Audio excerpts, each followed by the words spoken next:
우리 한번 좌우 옆 사람 분들을 꼭 이렇게 보셔야 합니다. 그윽한 눈빛으로 바라보시면서 잘 나오셨습니다 한번 인사해 보셨으면 좋겠습니다. 잘 나오셨습니다. 그냥 잘 나오셨습니다라고 말씀하시면 안 돼요. 그윽한 눈빛으로 바라보시면서 잘 나오셨습니다. 눈이 초승달이 되셔야 돼요. 저희 아내가 그걸 잘하거든요. 눈이 초승달처럼 떠서 눈이 참 예쁜데 또 이렇게 말하면 아마 집에 가서 한 소리를 들을 것 같습니다. 이 자리에 서도 다시 한번 인사드립니다. 저는 임지훈 목사라고 합니다. 주일날 인사드렸지만 그래도 강단에 서서 한 번 더 인사를 드려야 할 것 같습니다.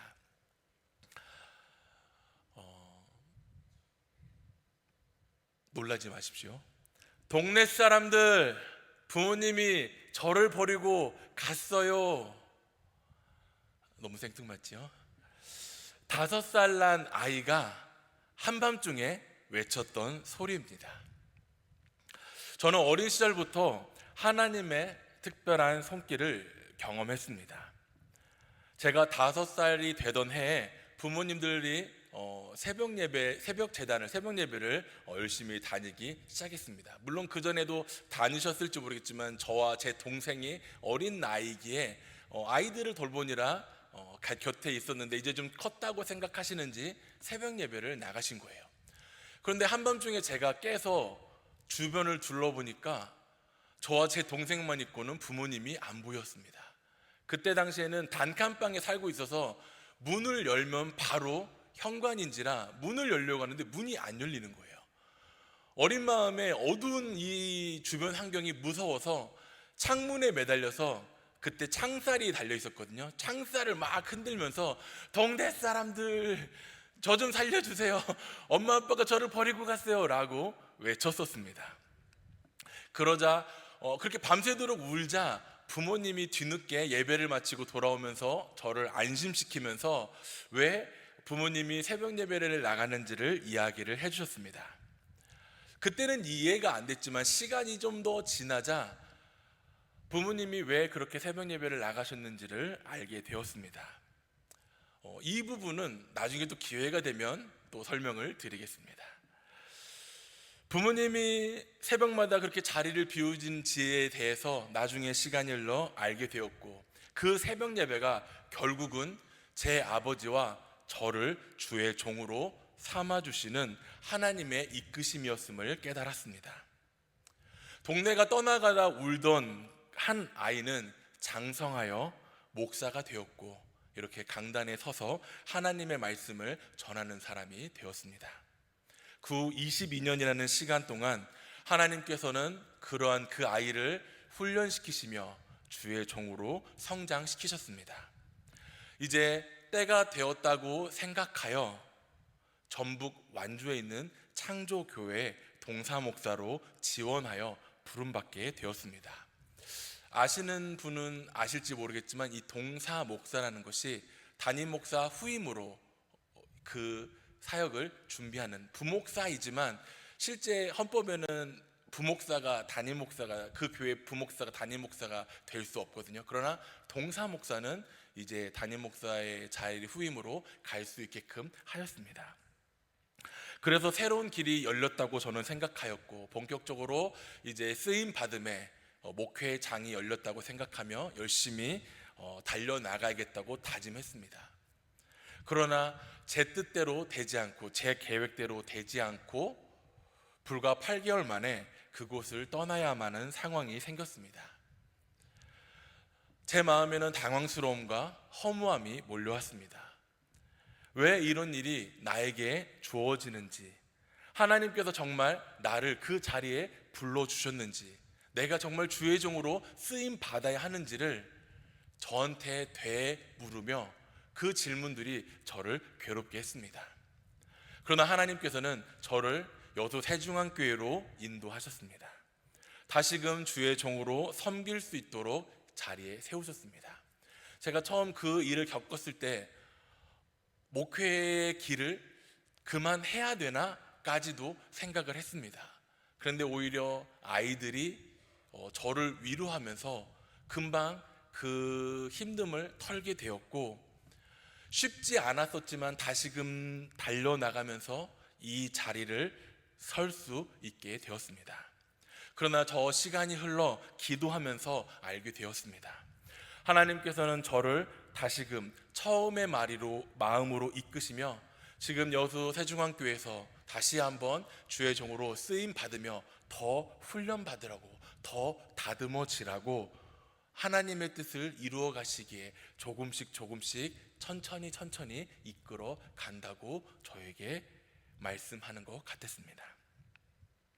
저의 삶 속의 고난의 경험을 돌아본다면 이 일뿐만 아니라 여러 가지 살아오면서 겪었던 그러한 어려움들이 오늘 본문에서 말하는 진리가 그대로 드러나 있음을 살펴봅니다. 바로 그리스도인에게 고난은 낯선 일이 아닌 믿음을 단련하는 하나님의 손길이라는 사실입니다. 우리의 인생도 이와 같은 어려움의 순간들이 찾아옵니다. 원치 않는 상황, 뜻하지 않은 일들, 내가 이해할 수 없는 아픔들, 버겁고 힘겨운 현실들이 나에게 찾아옵니다. 그러나 오늘 본문이 말씀하고 있듯 믿음의 사람들에게 고난은 결코 이상한 일이 아님을 우리는 기억해야 합니다. 오히려 하나님께서 우리의 믿음을 단련하시고 더 온전한 길로 하나님께서 나를 인도하시는 과정임을 우리는 기억해야 합니다. 오늘 말씀을 통해 몇 가지를 살펴보며 나누고자 합니다. 먼저 첫 번째로 기억할 것은 우리는 고난을 당하는 것을 당연하다고 인식해야 한다는 것입니다.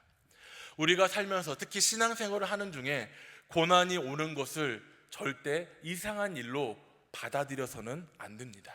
12절을 보면 사랑하는 자들아 너희를 연단하려고 오는 불시험을 이상한 일 당하는 것 같이 이상히 여기지 말라고 말씀하고 있습니다.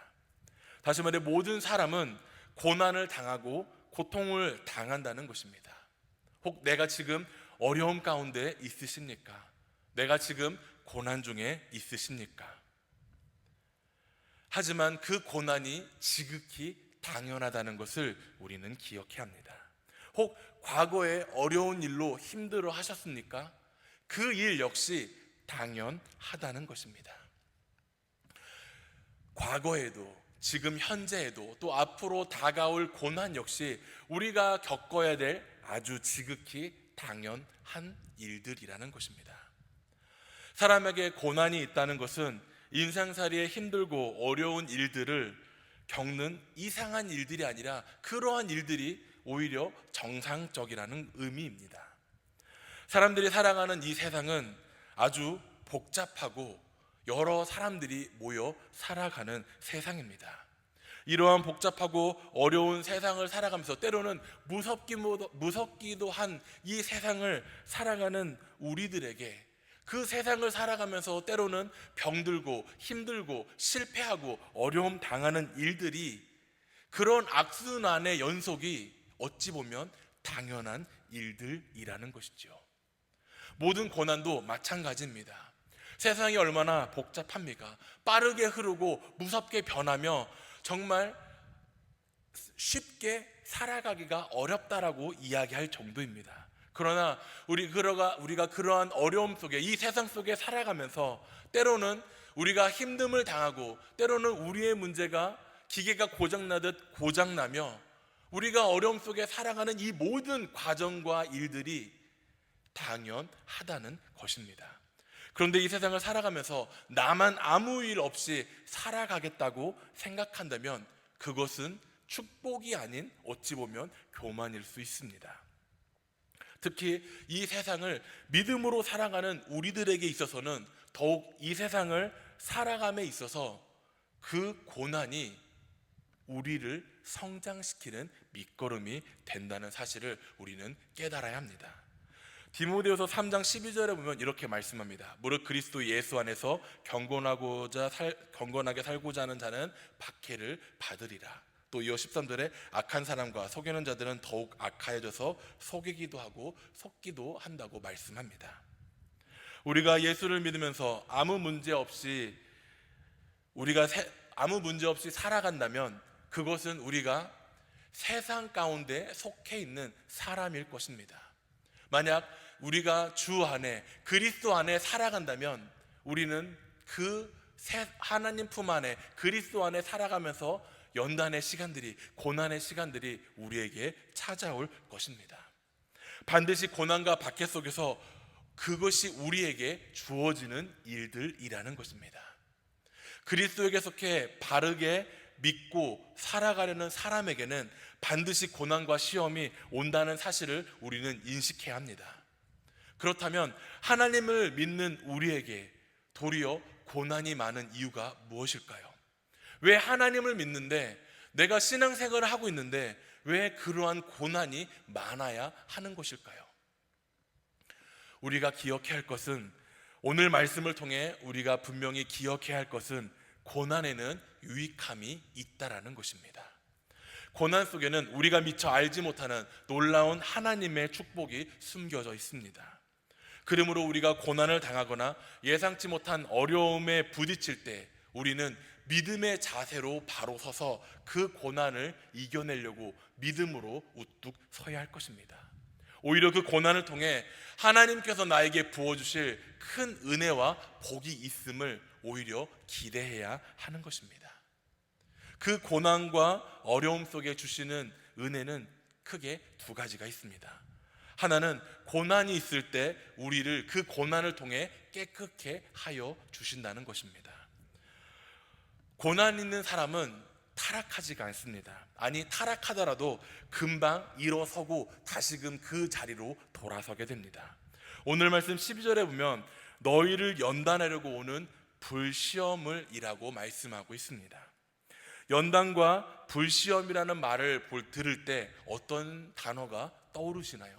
저는 이 말씀을 들을 때 용광로가 떠올랐습니다. 용광로를 떠오르면 또 어떤 생각이 드시나요? 뜨거운 용광과 같은 그 용광로를 떠올릴 때 용광로의 역할이 무엇일까요? 여러 고물이나 잡철들을 그 안에 집어넣어 불순물들을 다 태워내고 온전한 고철을 액체화해서 걸러내는 역할을 합니다.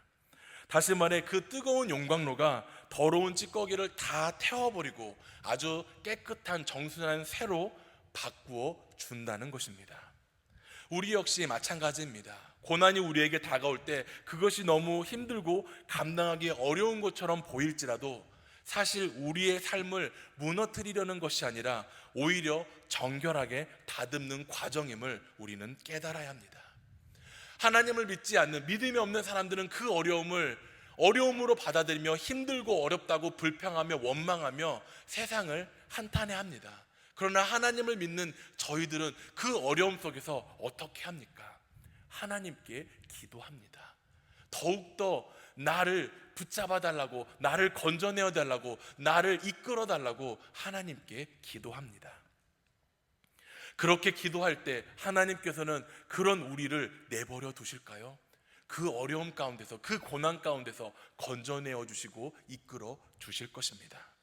그래서 그 고난을 통해 하나님은 우리의 인생을 깨끗게 하실 것입니다. 루터는 이 고난을 제3의 성례라고 이야기합니다. 우리의 인생이 바르게 하나님 앞에 살아간다는 것은 얼마나 큰 축복이며 중요한 일인지 우리는 돌아보아야 합니다. 그런데 인생은 너무나 쉽게 생각하며 편하게 살아가려는 마음이 있습니다.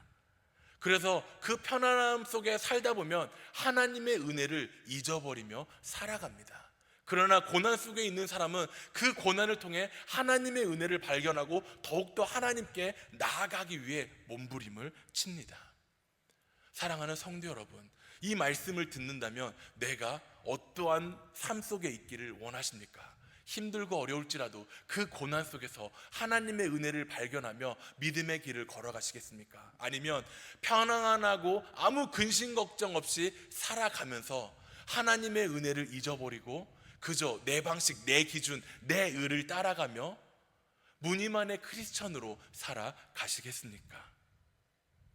고난을 통해 축복이 있음을, 고난을 통해 나를 더 연단하신다는 사실을 믿음으로 고백할 수 있기를 간절히 소망합니다. 간절히 소망합니다. 아십니까? 목사는 성도님들의 아멘을 먹고 자라나는 새싹입니다. 또 하나는 고난의 유익이 있는데 그것은 우리를 큰 사람으로 만든다는 것입니다. 사람에겐 여러 가지 능력이 있습니다. 그 능력을 통해 그 길을 열어가며 나아갑니다. 그리고 또 그 능력을 얻는 여러 가지 방법들이 있습니다. 예를 들어 공부를 열심히 하면 그 공부를 통해 그 공부의 능력을 얻어 내가 원하는 대학, 또 내가 원하는 그 성공의 길을 나아갑니다. 물질도 마찬가지죠. 물질이 있다면 그 물질이 능력이 되어 내가 하고 싶은, 내가 가고자 하는 높은 지위로 올라갈 수도 있습니다. 특히 우리나라 같은 경우는 가장 중요하게 여겨지는 능력이 하나 있습니다. 그것이 바로 세상말로 인맥이죠. 또 인맥이 능력이 되어 편하고 쉬운 길로 나아갈 수도 있습니다. 그러나 이러한 능력들이 결코 대단해 보일지라도 일부 부분적인 능력밖에 되지 않는다는 것을 우리는 기억해야 합니다.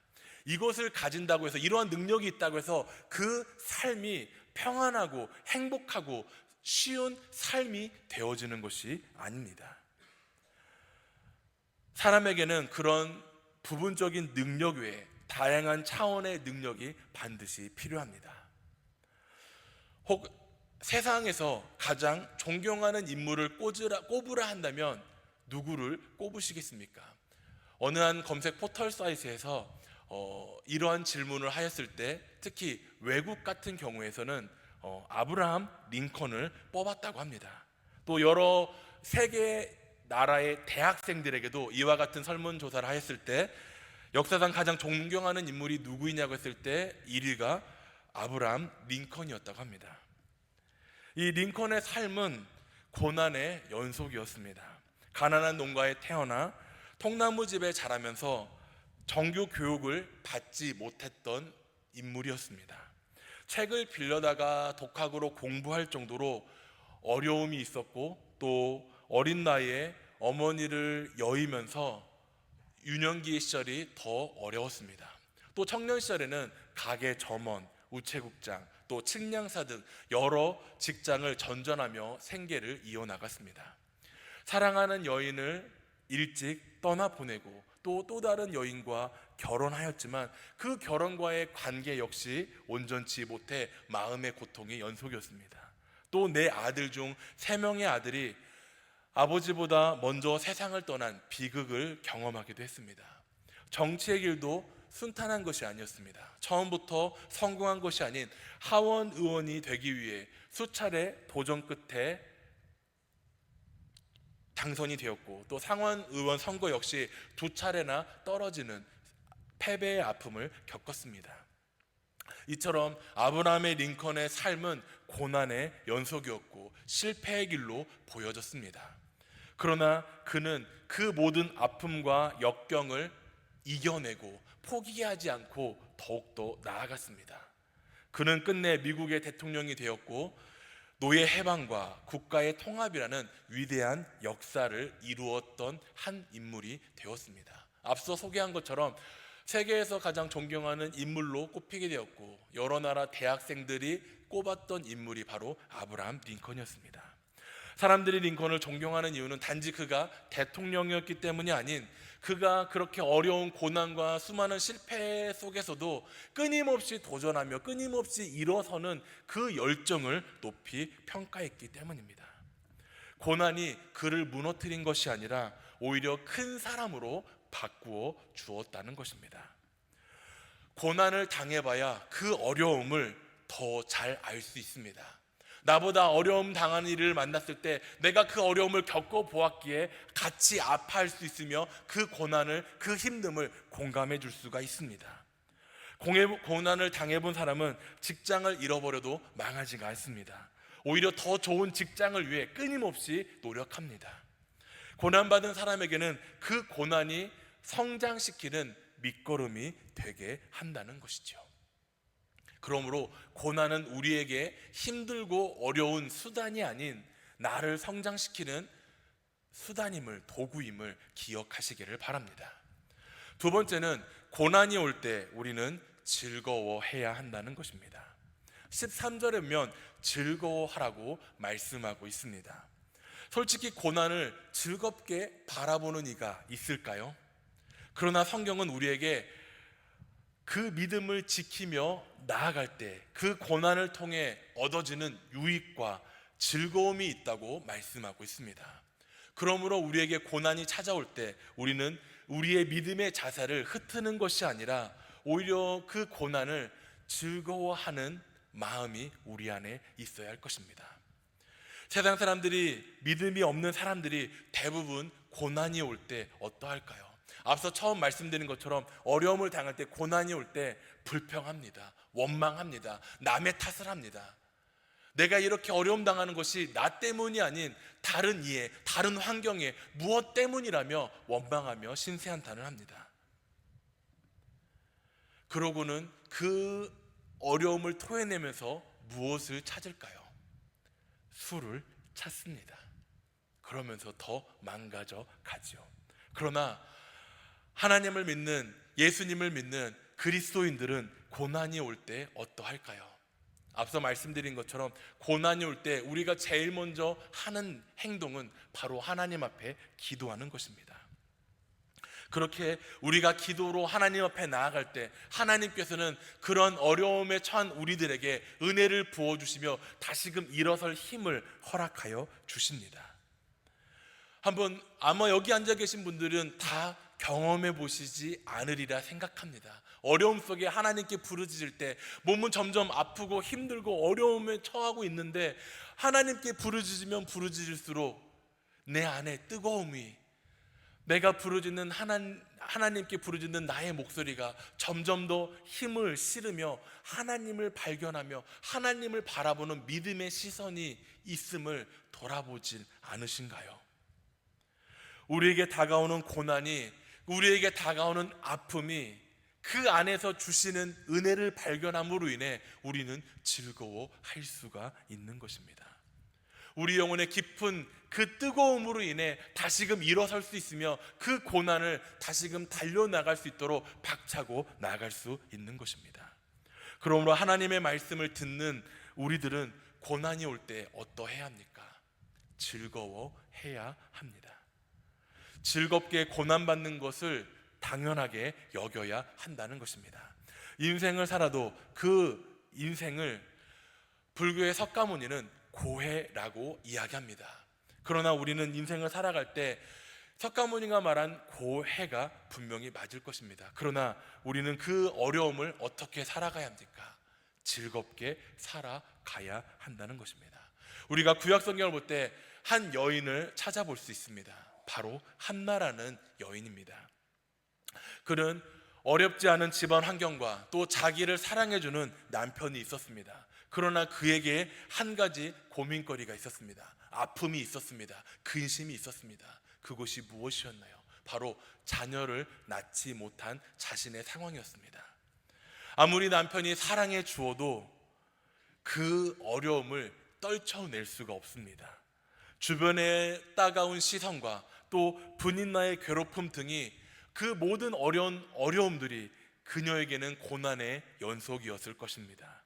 그러나 이러한 고난 속에서 그녀가 선택했던 것은 무엇입니까? 성도님들이 잘 아시는 것처럼 하나님께 나와 부르짖는 기도였습니다. 하나님 앞에 간절히 부르짖으며 하나님께 나에게 자녀를 준다며, 아들을 준다며 그 아들을 하나님께 맡기겠다고, 바치겠다고 고백했던 그 한나의 고백을 하나님께서 들으시고 어떻게 응답하셨습니까? 우리가 너무나 잘 알고 있는 마지막 사사이자 첫 번째 선지자였던 사무엘을 허락해 주었던 것을 살펴볼 수 있습니다. 느헤미야 8장 10절의 하반절에 보면 근심하지 말라, 여호와로 인하여 기뻐하는 것이 너희의 힘이니라고 말씀하고 있습니다. 우리가 하나님으로 인하여 기뻐함을 가질 수 있다는 것이 바로 우리의 능력이라는 것입니다. 또한 하박국 3장 18절에서 보면 나는 여호와로 말미암아 즐거워하며 나의 구원의 하나님으로 말미암아 기뻐하리로다라고 말씀하고 있습니다. 앞서 말씀드린 것처럼 근심이 있을 때, 힘든 일이 있을 때, 어려움이 나에게 찾아올 때 즐거워할 수 있으십니까? 기뻐할 수 있으십니까? 이 질문에 오늘 말씀을 듣는 성도님들은 있다라고 말씀할 수 있기를 소망합니다. 있으십니까? 우리가 아무리 어렵고 괴로운 일이 있어도 한번 하나님 앞에 나와 내 마음을 깨트리고 하나님께 부르짖어 보십시오. 아무리 힘들어도, 아무리 어려워도 하나님께 나의 그 어려움을 불평하는 것이 아니라, 원망하는 것이 아니라, 남 탓하는 것이 아니라 나의 이 어려움을 하나님만이 건져내어 줄 수 있다고, 하나님만이 해결해 줄 수 있다고 부르짖어 보십시오. 하나님께서 그 부르짖음에 반드시 하나님의 방법대로 응답하여 주실 줄 믿습니다. 장례식장에 가면 여러 가지 죽음들을 맞이할 수 있습니다. 장례식장에 가면, 또 화장터에 가면 그 죽음을 애통해하며 비통해하며 우는 사람들이 정말 많이 있습니다. 정말 슬프디 슬픈 그런 울부짖음이 없을 것 같습니다. 그러나 구별된 이들이 있습니다. 그 죽음 앞에서도 기뻐할 수 있으며 그 죽음 앞에서도 감사할 수 있는 이가 있습니다. 누구일까요? 바로 하나님을 믿는 하나님의 백성인 저희들입니다. 그 죽음 앞에 사랑하는 이를 떠나보낸 슬픔은 있지만 우리는 그 안에서 감사함을 고백할 수 있습니다. 이제 참 평안을 누리고 계실 그 고인을 생각하며 기뻐할 수가 있다라는 것입니다. 그것이 우리가 갖는 믿음의 특권이며 기도의 능력임을 기억하시기를 바랍니다. 사실 고난이 올 때 감정적으로 기뻐할 수 있으리라는 것은 사실 어렵습니다. 말씀을 전하는 저 역시 어려움이 올 때 기뻐하거나 즐거워하는 것이 먼저가 아닌 아픔으로 힘들어하는 것이 사실입니다. 그러나 그 어려움을 통해서, 그 고난을 통해서, 그 힘듦을 통해서 더욱더 하나님 앞에 나아가도록 믿음의 몸부림을 칠 때 하나님께서는 우리에게 부어주시는 참 은혜로 인하여 우리는 즐거워할 수가 있다라는 것입니다. 그렇게 우리는 그 믿음을 가지고, 하나님께서 우리에게 주신 선물의 믿음을 가지고 더욱더 힘써 하나님 앞에 믿음으로 몸부림치며 나아갈 수 있는 믿음의 백성들이 되시기를 간절히 소망합니다. 세 번째는 고난 중에 하나님의 영이 우리와 함께 있음을 믿음으로 고백할 수 있어야 합니다. 14절에 보면 너희가 그리스도의 이름으로 치욕을 당하면 복 있는 자로다. 영광의 영이 곧 하나님의 영이 너희 위에 계심이니라 라고 말씀하고 있습니다. 하나님의 영이 우리와 함께 한다고 말씀합니다.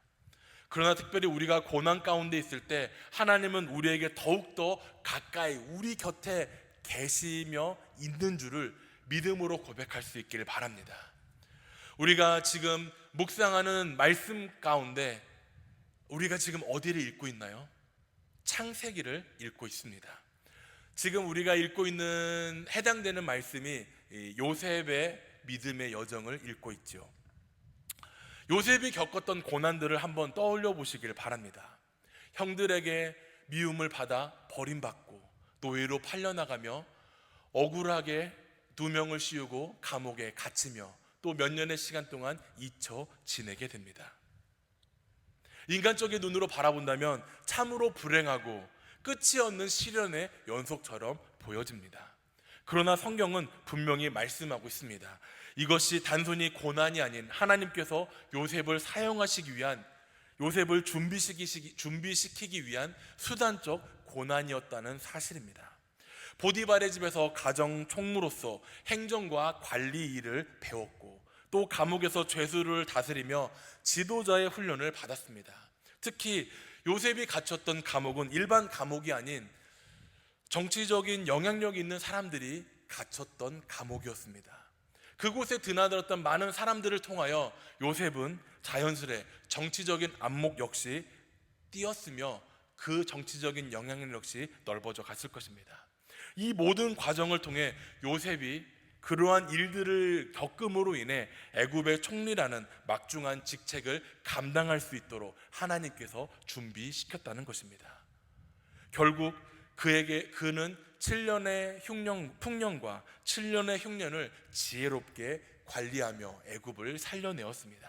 더 나아가 자신의 가족을 애굽으로 불러 들어옴으로써 정착해 함으로써 하나님께서 아브라함에게 약속하셨던 큰 민족의 기틀을 세우는 도구가 되었던 것을 우리는 말씀을 통해 기억할 수 있습니다. 이처럼 하나님의 사람은 고난 속에서도 결코 버려지지 않음을 우리는 말씀을 통해 분명히 찾아볼 수 있습니다. 하나님께서는 언제나 우리와 함께 하십니다. 또한 그 고난을 통하여 더 큰 일을 이루어갈 수 있도록 사용하시고 이끌어 가시며 연단하십니다. 우리가 겪는 어려움 역시 마찬가지입니다. 그 어려움이 끝이 아니라 하나님의 계획 속에서 반드시 선하게 이루어 가시는 하나님의 역사적 과정임을 기억하시기를 바랍니다. 마지막 끝으로 우리가 고난 중에서도 하나님께 영광 돌릴 수 있음을 믿음으로 고백할 수 있어야 합니다. 16절에면 만일 그리스도인으로 고난을 받으면 부끄러워하지 말고 도리어 그 이름으로 하나님께 영광을 돌리라라고 말씀하고 있습니다. 고난을 부끄럽게 여기는 것이 아닙니다. 내가 실패한 것이 부끄러울 것이 없다는 것입니다. 실패할 수 있습니다. 어려움 당할 수 있습니다. 좌절할 수 있습니다. 그러나 그것을 부끄러워하거나 어려워하는 것이 아닌 오히려 그것을 통하여 내가 더 성장할 수 있음을 기대하며 하나님의 영광을 위해 쓰임받는 믿음의 도구가 되겠다고 부르짖는 저와 사랑하는 믿음의 성도님들이 되시기를 소망합니다. 가난한 것도 병든 것도 부끄러운 것이 아니라는 것입니다. 오히려 그러한 순간순간이 그것으로 인하여 하나님께 영광을 돌리는 도구가 될 수 있음을 우리는 기억해야 합니다. 즉 고난 너머에는 우리의 믿음을 통한 하나님의 빛난 영광이 기다리고 있다는 사실입니다. 고난받는 것을 하나님께 영광을 돌릴 수 있는 통로라는 사실을 깨닫기를 소망합니다. 고난은 누구에게나 힘들고 어려운 일입니다. 우리의 인생에 크고 작은 어려운 고난의 연속들이 나에게 찾아올 것입니다. 때로는 자식이 마음대로 되지 않는 것도 고난이며 부부 사이가 맞지 않아 생기는 갈등 역시 고난이 될 수 있습니다. 또 나에게 찾아오는 육체의 가시들 역시 그 고난 역시 고통 역시 고난이 될 수 있습니다. 갑작스럽게 찾아오는 사고들 역시 나에게 고난이 될 수가 있습니다. 직장 생활에서 밀려나는 것, 직장에서 자천되는 것, 갑자기 해고 통보를 받는다거나 아니면 나의 재산이 갑자기 한순간에 모두 잃어버리는 것 역시 모두가 고난의 연속일 것입니다. 우리는 각자의 삶 속에 수많은 어려움과 문제 속에서 그 문제들을 마주하게 될 것입니다. 그러나 중요한 것은 그 고난 자체가 아니라 우리가 그 고난을 어떻게 대하느냐에 따라 달라진다는 것입니다. 그 고난을 믿음의 바른 자세로 그 고난을 바라보며 나아간다면 그 고난이 우리를 집어삼킬 수가 없을 것입니다. 오히려 그 고난을 도구 삼아 우리는 성장할 수 있으며 하나님의 영광을 드리워내는 하나님의 백성이 될 수 있음을 기억하시길 바랍니다. 앞서 나누었던 말씀들을 되돌아보시면서 믿는 자에게 오는 고난이 당연한 것임을 기억하시길 바랍니다. 고난 가운데에서도 내가 즐거워할 수 있음을, 그 즐거워함으로 인하여 하나님께 영광 돌릴 수 있음을 기억하시길 바랍니다. 내가 고난 가운데 있을지라도 하나님께서는 나를 내버려 두지 않으시고 나와 함께 하십니다. 또한 그 고난을 통하여 하나님의 영광을 드리워내는 도구가 될 수 있음을 기억하시길 바랍니다.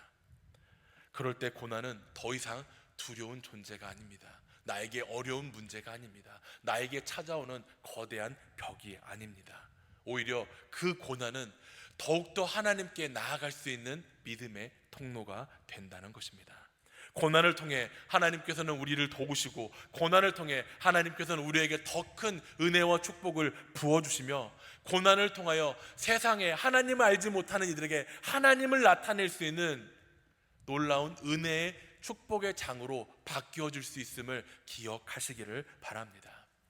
사랑하는 성도 여러분, 이제 말씀을 마치고자 합니다. 그리스도인으로서 고난을 받는다면 우리는 어떠한 자세를 띄어야 할까요?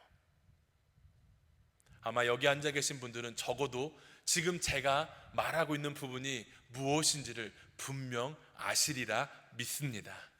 우리는 그 고난을 통해서 띄어야 되는 믿음의 자세는 먼저는 하나님을 찾는 것이요, 하나님께 기도하는 것이며 하나님과 함께하는 것임을 기억하시기를 바랍니다.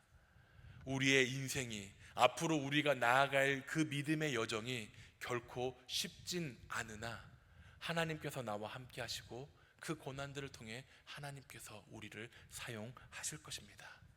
오늘도 이 말씀을 기억하며 하나님 앞에 더욱더 나아가시는 저와 우리 사랑하는 믿음의 백성들이 되시기를 간절히 소망합니다.